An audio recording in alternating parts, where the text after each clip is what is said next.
The next rule change is on conference delegates and is to be moved by Cheltenham CLP.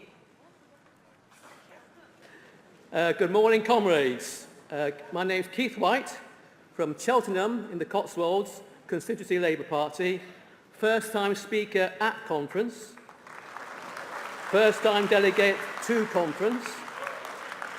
First time general election candidate this year in 2017. Increase of 40% in the vote in Cheltenham.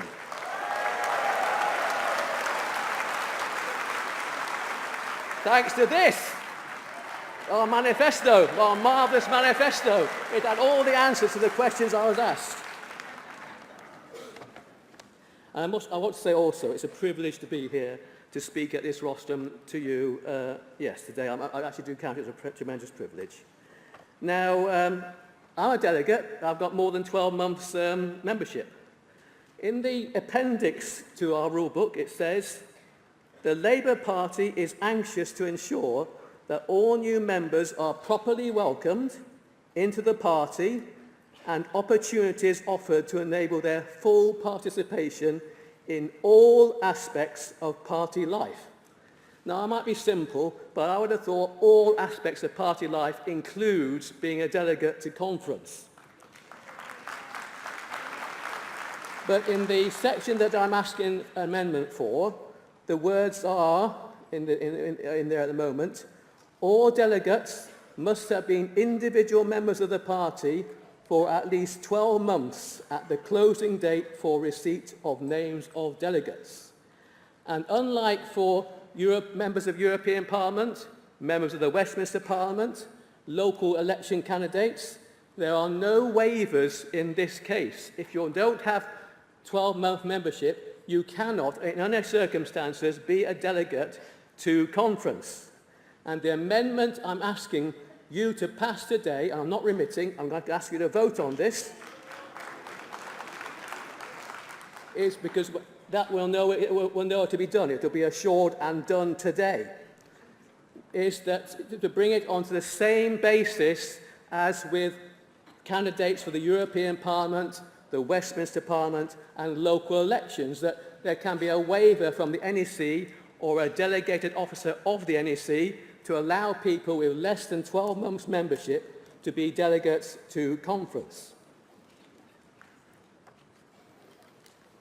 Let's stop dividing our party. Let's stop dividing our members with these arbitrary lengths of service or membership.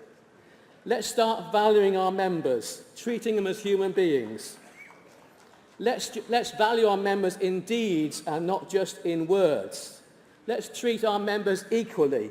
New members have a valuable outsider's perspective. It's very important to the life of the party. The members who elected Jeremy Corbyn twice in 2015 and 2016 were often derided, even within the party, as naive, idealistic, and even stupid. In fact, the language was so extreme in some of the newspapers that it's amazing we actually got any candidates, anybody elected in the last general election. It was so apocalyptic that everyone was saying that Jeremy Corbyn wasn't electable. Labour wasn't electable under Jeremy Corbyn. We know it was different in 2017. The Labour Party is electable as the government of this country under Jeremy Corbyn.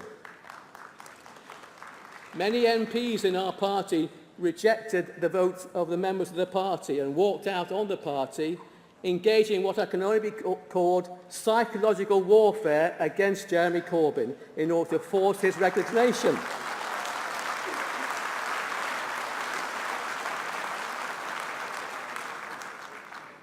And I am a Corbyn supporter, but I don't necessarily sing all the songs. But I mean, just from a sort of a moral point of view, it was wrong. There was an accepted way of challenging for the leadership, and if you wanted a challenge, that is the way that should have been followed. Not all this shenanigans, not all this walking out.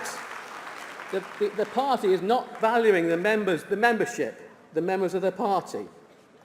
You may recall in the 2016 leadership election, a lot of new members were suddenly and surprisingly disenfranchised and couldn't vote.